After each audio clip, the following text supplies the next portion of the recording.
Osmosis Jones is a mixed media animated movie that came out in 2001 about a white blood cell, Osmosis Jones, and his investigation of a potential infection in the human body he resides in. The human's name is Frank, who's a zookeeper who's not too crazy about taking care of his body. Jones, together with Drix, an off-brand cold pill ingested by Frank, tries to solve the mystery of Frank's worsening conditions. I wish I was conscious enough to even remember this movie because it's so good and so weird. Like, this movie is in the same category as Shark Tales and like some other films that I probably can't think of right now. The genre being a star-studded cast and an underrated animated movie that takes real-world environments and cultural norms and puts them into totally different environments. So like, for example, Shark Tales, it's basically New York and the Italian mafia, but they're all fish. And I want Mike's Mike, who, if you don't know, is a YouTuber, to do a review of his movie so bad, because the way he reviews movies is like perfect for Osmosis Jones, and I swear he did a review for it, but he did not. Like, he already did movie reviews for like Robot and Shark Tales. He's already done reviews for movies like that, so Osmosis Jones would be fucking perfect. So, Mike, if you see this, please, please, please do the girls a favor and watch this fucking movie. From one Australian resident to another, please. Thank you. Anyway, so instead of hoping Mike will make a video, because let's face it, he's like an 80% chance he's working on his Lost Season 2 video at the moment, I will take charge and do my own silly little review because this movie hits. Okay, this is me post-production. Mike actually did drop his Lost Season 2 video while I'm making this video, so go watch that video. It's pretty cool. Okay, so it starts off with a shot of the zoo with Frank and his daughter Shane. As I said earlier, Frank works as a zookeeper and his daughter Shane is telling him that he should try to eat better while he's literally eating a hard-boiled egg doused in mayonnaise and what I assume is like seasoning that he sprinkled on. And how would Mike say this? He's currently in the I don't give a fuck war because he straight up just goes, fuck vegetables and fuck your opinion. If I'm sick, I'll get meds. And like, every food ever been made hasn't made me or you sick. So why should I change what I eat now? And also, I think it's implied Shane's mom died when she was pretty young. I mean, she is still pretty young. I think she's like 10 to 13 years old. But Shane's mom died because she wasn't really taking care of her health because she wasn't eating properly. Honestly, Frank, that's kind of a fucked up thing to say to your kid whose mom, your wife, died because she didn't take care of her health and your daughter just wants you to eat better. Anyways, also the body language of the child actress is pretty good. Like, you can see that she's kind of hurt from what Frank has to say, but she doesn't really want to show it too visibly because it's like, oh, it's not that deep. At the same time, that kind of hurt. It's like so woman core, Alexa play Mitski or something. Then a chimp tries to steal Frank's egg, but it fails and the egg drops on like the grassy bit of floor outside the enclosure, and then Frank fucking eats the egg anyway. Like, listen, I know you and me have eaten shit off the floor before, but this food combo of like egg, mayo, grass, monkey shit, and dirt is like so gross. It's horrendous. I hate egg mayo. Anyway, cut to the animated bit where we go inside Frank's mouth and we watch that egg being chewed and shit. And here we see a patrol helicopter flying in Frank's mouth. And this is where we first meet Osmosis Jones in the helicopter, voiced by Chris Rock, aka the zebra from Madagascar. Everybody hates Chris Rock. And he's reading the equivalent of a Playboy magazine called DNA Monthly, and he's looking at a pinup of a literal DNA strand. And this is the sort of wacky shit I miss about cartoons. We need to bring that shit back. I like Osmosis Jones's design because it's very fluid and also really simple, which kind of match up to the fact that he is a white blood cell. But he also has like this Jeff the Killer smile that I don't know why he has it. I mean, it's kind of funny, but also kind of freaky.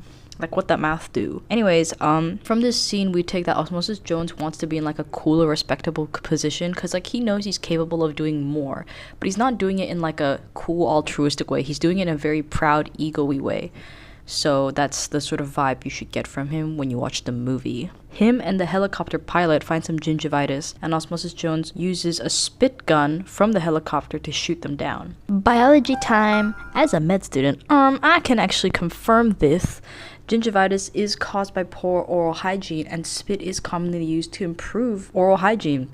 So the spit gun does make sense in the movie. Okay, this is post-production me. This is literally my third time reconsidering whether or not I should do this fucking video or not, because I didn't know how much work was needed for this endeavor. And then Miss Mike's Mike made not one, not three, but 2 unhinged recaps of Lost. Like, my mind is blown. This is like maybe like 1/6 of the script done, and it's taken me for fucking ever. So I guess like every thank you to every YouTube movie yapper ever. Okay, back to the video. This scene is where it's first established that Frank, the human, is also the city that the cells live in, which does make sense because where else would the cells be? After burp. Excuse me. Anyway, so the gingivitis steal a patrol car and run away. Oh my god. Anyway, so the gingivitis steal a patrol car and run away. At this point, Frank starts to yawn, and the white blood cell piloting the helicopter is like, holy Frank. So Frank is their city and also their god. Which, you know, still makes sense because, like, he did make them. Like, you can make a religion out of this. The copter pilot goes, I told City Hall we need more sleep. Establishing that there's also a government inside this body.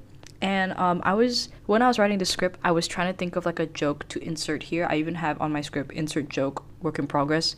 Because the only thing I could think of was, if you are self-proclaimed anti-government, no you're not, because there's little people living inside you running an election.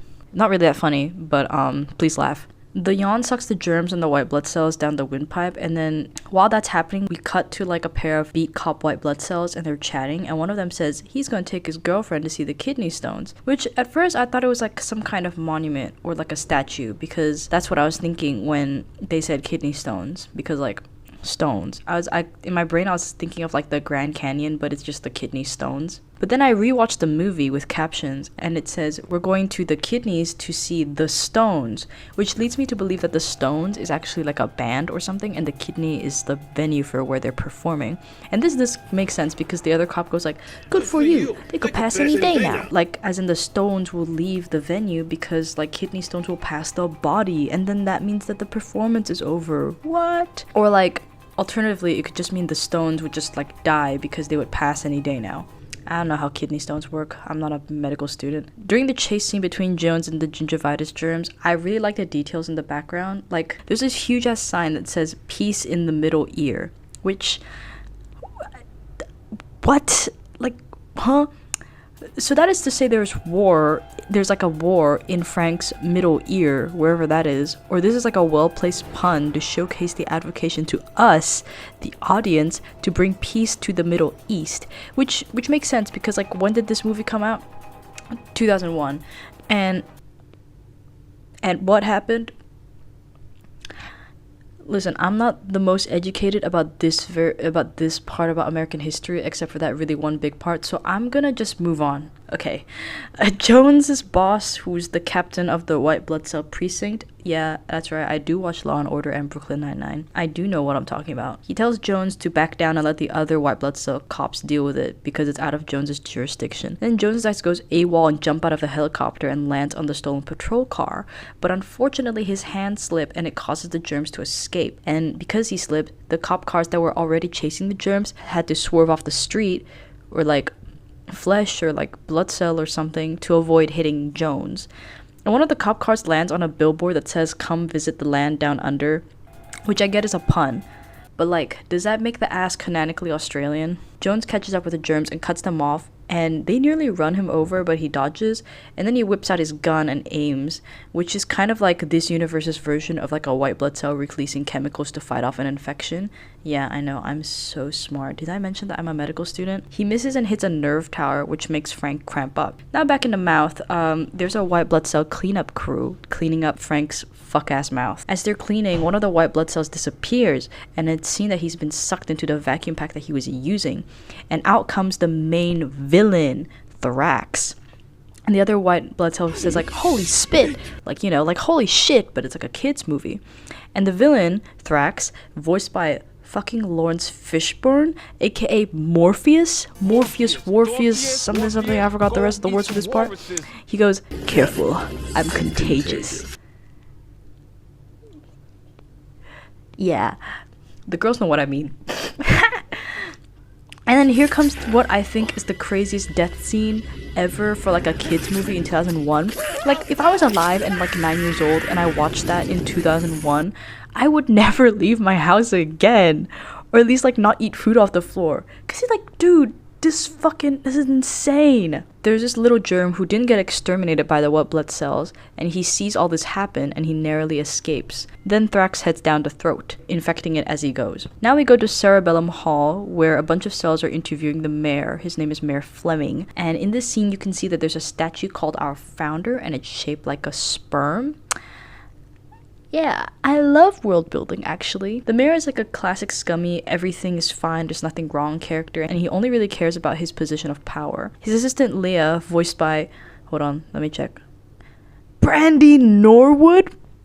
Shit, dude, I didn't know how star-studded this star cast was. Leia pulls up a new ad campaign for Tom Kalanick, who is Mayor Fleming's competitor in the next election, and it's filmed in the bowels to show you how shitty, pun intended, Frank's body is, and if you vote for Kalanick, he'll advocate for healthier eating and exercise for Frank. So, what I take from this is, if you're feeling really shitty for no reason, it's because the people in your brain are currently going through an election and the current mayor is a fart. Leia suggested to mayor that he should actually try to get Frank to eat better so he won't look so bad in the polls, but for some reason Fleming doesn't really give a fuck and he just wants Frank to do whatever he wants. Back in a human world, which is just outside of Frank's body, Frank is still suffering from the aftermath of his cramp and he has like an ice on his leg, and he keeps calling to Shane like leg, and Shane keeps massaging his leg, but Frank just keeps going leg, and he actually just wants a chicken leg from his fucking KFC bucket, and he claims that the lack of sodium probably caused his cramp, but actually in reality that only happens in very severe cases,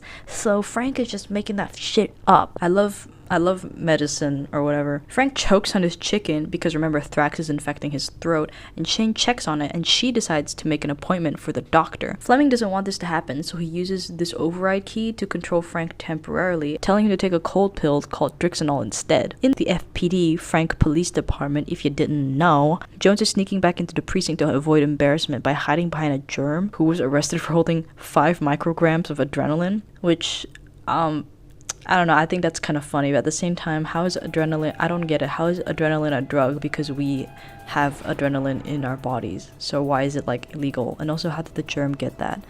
I'm thinking a bit too hard about this. He gets called into the captain's office and gets reprimanded, but redemption, he gets assigned to a case in the throat, but he's partnered with the Drixinol cold pill that Frank ate earlier. So Jones heads to the stomach, which is like this huge train station, and I wasn't sure what these red cells were meant to be, but they kept repeating the mantra Hare Krishna, which is a chant from Hinduism which connects us to the divine power, which encourages humility and selflessness and reduces feelings of ego and jealousy by making us realize that the world is one. I really like how this white man's body is so multicultural. Like, listen, we got black, white, Hispanic, Irish, Hinduism. Anyways, there's also this scene where there's like an x-ray scan area and there's a sailor cell going in after Jones and he's wearing like lingerie underneath his sailor suit and he gets caught. And honestly, I'm more shocked about the existence of the Navy in Frank's body more than the lingerie thing. Jones finds Leia waiting for the arrival of the Drixinol pill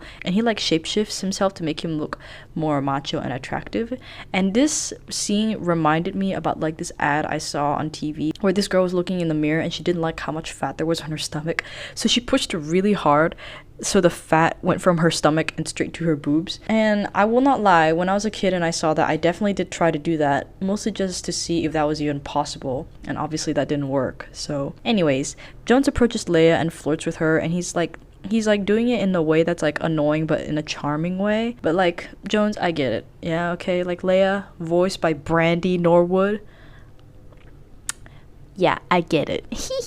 Finally, the Drixinol pill appears, introducing himself as Drix, canonically cherry flavored. As they drive to the throat, they talk about their education, and it sets up Drix and Jones's buddy cop dynamic. Drix is like a college boy who has a graduate degree, but like he's a pill. I don't even know. He's not even supposed to be alive, but like let's not go too deep there. And Jones grew up dirt poor on the streets. Well, like technically, specifically the ass crack, like dead ass, the fucking ass crack. I love classism and its impacts on buddy cop comedies. And fun fact, Drix is voiced by David Hyde Pierce, who I guess is best known for playing Dr. Niles Crane in Frasier. And I can't find if this is true or not because I think I just got this fact off of TikTok, but they casted him as Drix because at the time they were looking for the whitest guy they could find. And it shows. So they get to the throat and Drix treats the infection with ease. Meanwhile, Jones is investigating the crash of the saliva boat, which is like the thing that Thrax was using to get into the body. And the boat is a melted up mess. And while Jones is investigating, he's surprised by a germ, which is the one I mentioned earlier, who escaped the white blood cells and Thrax, and it's freaking out about a La Muerte Rojo. But before Jones can get any more, Drix uses his like treatment handgun, or I guess like his gun hand, on the boat and freezes the germ. And honestly, bad police work. Like, listen, I'd be pissed if you froze my only witness to a crime scene right in front of me. That's not cool, dude. Meanwhile, in the armpits, which is like a sauna, there's literally like a germ gathering and a germ godfather, and they're like discussing some things. And then Thrax shows up looking for volunteers to some nasty germs who want in on a big score. Oh, baby, this ain't about no hustle. This is about the baddest illness any of y'all have ever seen. Sounds like a gas, baby. Bring it on. This scene would have altered any preteen to teens brain chemistry in 2001. Like, name another villain that says the word baby in a casual conversation and not because they're referring to an actual baby. Like, if you get it, you get it. Like, come on. Anyways, Thrax kills the Godfather, and now the remaining germs decide to follow him. So we're back in the human world, and Shane comes up to Frank and asks him about the father-daughter hike, which is supposed to be something they're supposed to be participating during the weekend as a school-organized trip. Frank is just being a manipulative shit dad because first, he makes excuses saying that he's done enough hiking for the week. Then he goes, isn't it more important that we just be together as a family? So we don't have to like hike, we could just do something else. Like, if I was Shane, I'd be mad pissed. But Shane takes like a champ. She's just like, okay, fine, whatever. Cut to the nose, Jones and Drix are doing some more investigation, and a pollen particle enters Frank's body, which causes him to sneeze. And this is where Jones reveals to Drix that Frank is allergic to pollen. He tries to stop the pollen, but his hand slips, and the pollen just goes straight into Frank's body. Meanwhile, Thrax and the germs are infiltrating the nose to cause like a runny nose, so that it looks like he has the symptoms of a cold. And the dam, which is like the nose cartilage holding back the mucus, is breaking apart, causing the snot to overflow. And while Thrax and the germs are escaping, Jones and Drix get mixed up with the snot. After that, Drix blames Jones for the dam breaking because he caused Frank to sneeze because he didn't stop that pollen in time. And the girls are fighting. And honestly, Drix is being a bitch. Like, I thought you were smarter than that. But he gets awarded with like a medal or something for fixing up the runny nose. Boo, white man. So after that, the mayor preps for a message for a news broadcast at Cerebellum Hall. And I like this detail of how the makeup artist for Fleming here is... Queer code is not like a strong enough word. Like, it's very gay looking. I love representation. Jones and Drix enter the mayor's office for some photos, and Jones tries to tell the mayor that this infection is not just some common cold. Drix and Jones get into an argument disputing each other. The mayor offers to change Drix's partner, but Drix does like a 180 and declines and decides to just keep Jones instead, even though he was literally accusing Jones of being a bad police officer or whatever. So I guess he just has like a change of heart and decides to believe that what Jones has to say is true. The mayor and several other characters beforehand have offhandedly mentioned that Jones has a record as an officer, and Drix decides to ask Jones about this. And then he reveals that he caused Frank to throw up on Shane's teacher during a science fair, which caused Frank so much embarrassment in the town that he lost his job and he could only get hired as a zookeeper. This incident also caused the teacher to get a restraining order on Frank, which is like an actual valid reason why he can't go to the father-daughter hike. I don't understand why he just doesn't tell Shane that. So that sounds bad out of context, because why would you force a throw up, especially on another person? Well... Frank being how do I put this lightly? Like, the dumbest person in the world. At the science fair, he finds a kid with a booth about oysters, and the boy said that he collected these polluted oysters, but then he left them somewhere so the oysters could like filter out the pollution on their own for about 6 months. And so technically, these oysters would have been purified over time. So like, can you see where I'm going with this? Frank pays the kid for like an oyster and slurps that shit like sloppy wet pasta. Like, you wouldn't eat wet food that fell on the carpet floor, right? So why would you eat an oyster that was supposedly filtered and clean from being polluted by God knows what? So after he ate the oyster, Jones sees a virus coming in from the stomach, and then he decides to press the emergency puke button because he was worried that the virus would cause Frank to get sick. So after Jones finishes recounting his story, he says he got suspended for unnecessary force, and ever since he's wondered if he did the right thing. Drix actually agrees with what Jones did, and this makes them better friends. Yippee! Now Frank tells Shane that he has plans for the weekend, so instead of them going on that father-daughter hike, he plans to go to Buffalo, New York for a buffalo wing festival. And the actress for Shane does such a good job showing like a good mix of disgust and hatred, but trying not to show it so obviously as to not hurt her dad's feelings. Like, that's just so girl core of you. You can see it on her face, and I was like feeling for her. She was mad as fuck. Leia comes into clutch though by using the override key to speak as Frank's conscience, telling Frank that maybe you should try making the hiking trip work because that's what Shane wants to do with you. Dudes, listen, if you hear a voice inside your head that tells you to have a twinge of empathy, that is American singer-songwriter and actress Brandy Norwood talking to you. So I suggest you listen. Okay, cut to the liver where Drix and Jones are going to do some investigation. Jones decides to approach a virus who entered the body through a vaccine. So the vaccine virus is less like an undercover cop and more like just a regular snitch. Jones threatens to spill that the virus is like a double agent, but then the virus is like, no, I'm in the virus protection program. You can't do nothing to me. Drix comes in and plays bad cop, which is like a very nice way of saying it, because he straight up just puts a gun in the virus's mouth and interrogates him. Like, excuse me, police brutality. What the fuck? The virus confesses that there's a meeting amongst germs led by Thrax in the Zit, which is a pop-up club that is in fact a literal zit on Frank's forehead. I do like the concept of how it's a club for germs and bacteria because that is how pimples are formed, as like a collection of dirt and dead skin cells and oil. That's not me being a medical student, that's just me being a modern girl in the modern world.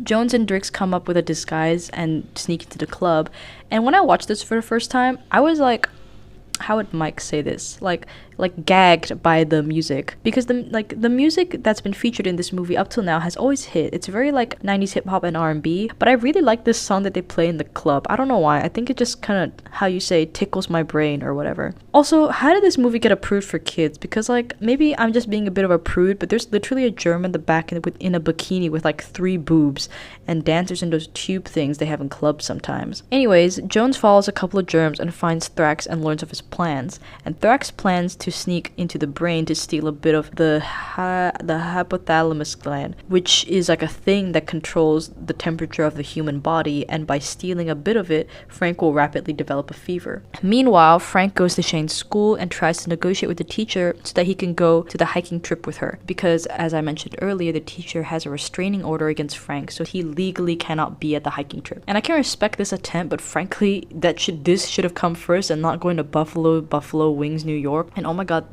they do like close-ups of the zit pulsing and with like sound effects, and it's very ew.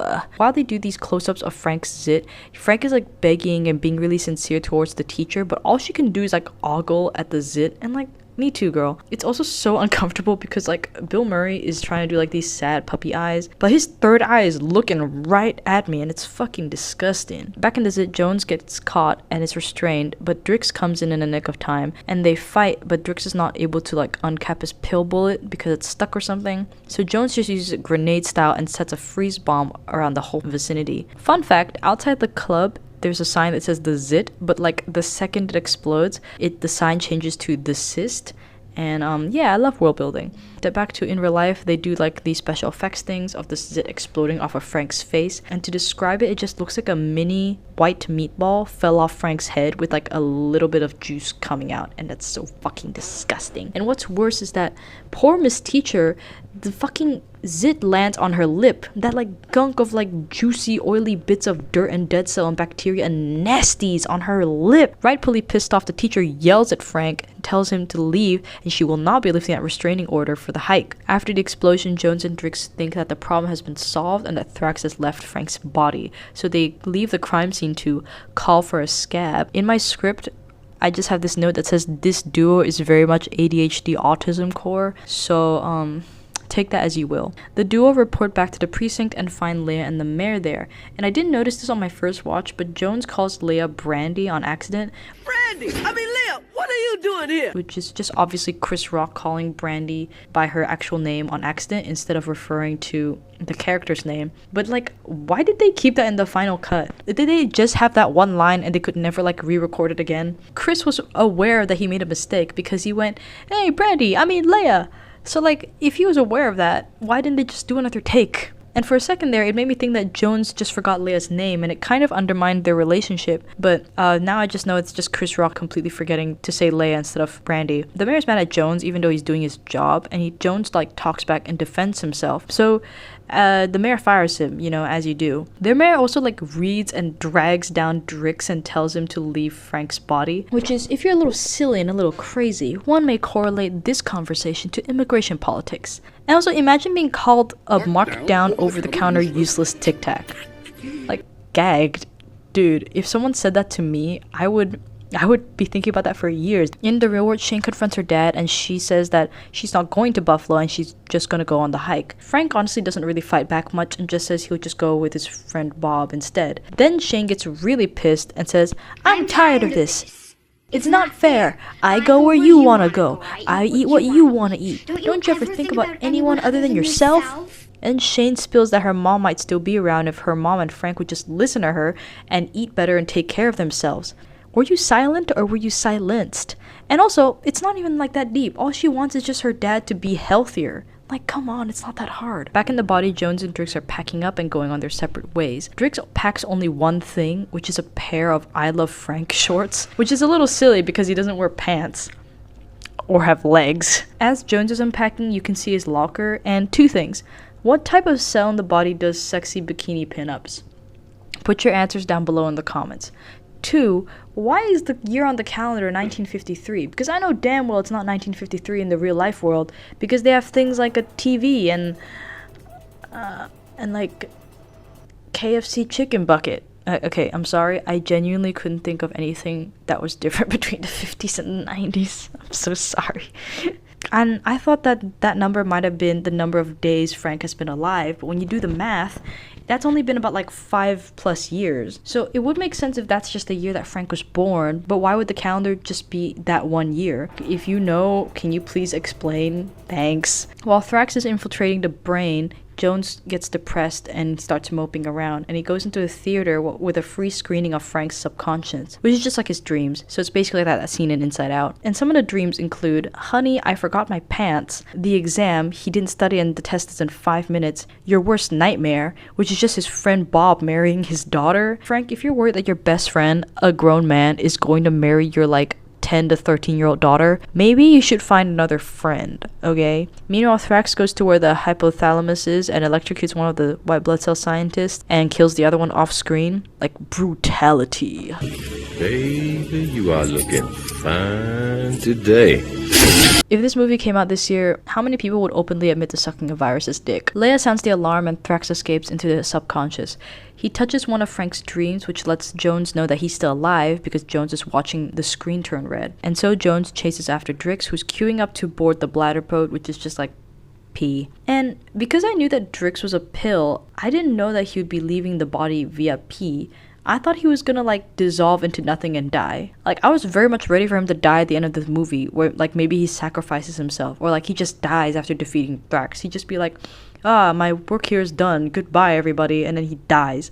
I was really ready for him to like go out Infinity War style, like he just turns into dust or something. Anyway, Jones convinces Drix not to leave and they hunt down Thrax. Meanwhile, Thrax captures Leia as a hostage, and then shit goes down. And while that shit's like happening in Frank's body, Shane is on her way to the hike on a school bus, and some girls who are sitting in front of her show her these false lashes, which they put on her face while on a moving bus. There you go.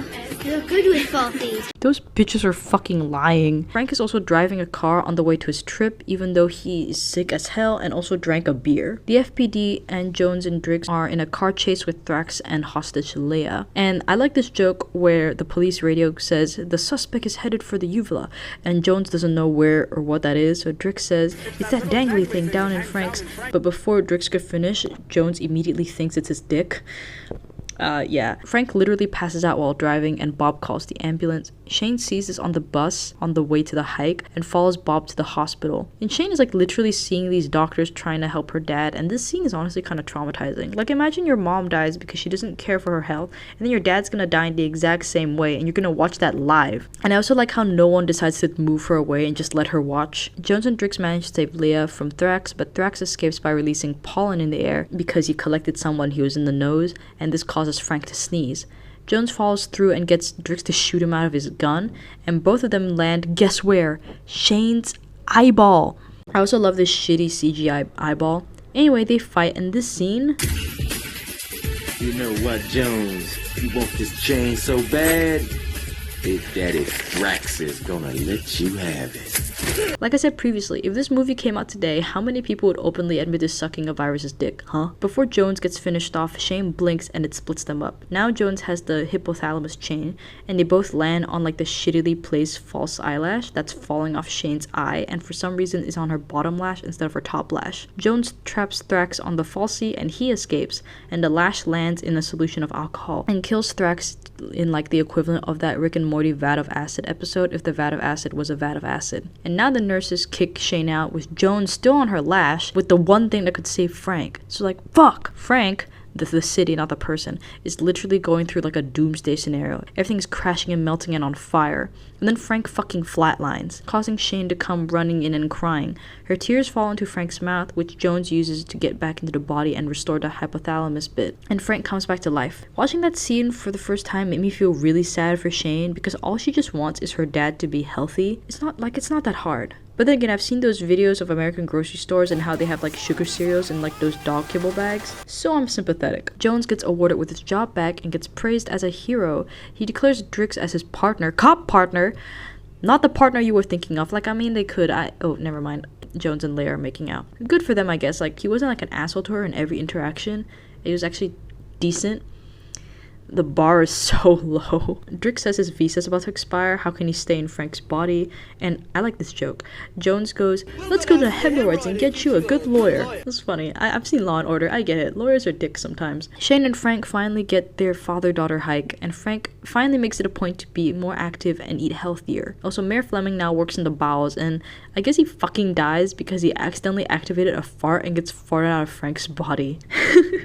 Okay, so my final verdict: we need to make more movies like this and stop failing them. The music for this movie is on point and the world building is fun and strong. When I googled this movie, the wiki said they had a budget of 70 million but only made 14 million. Like, what? Prayers go out to the people who were working on this movie because they were underappreciated. And I honestly thought this movie did better than that because it had a spin-off series that had 2 seasons. So there must have been like some demand for it.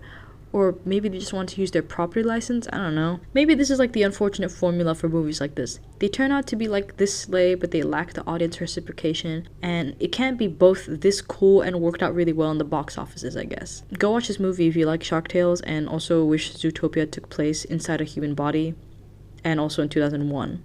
Mike's Mike, my good sir, if you see this, pretend you didn't watch me review this whole movie and go review it yourself because I would love to watch that. Please, please, please, please, please, please, please, please, please, please, please, please, please. Thank you very much. Like, comment, and subscribe. Thank you. Oh, is Thrax short for anthrax? Oh my god.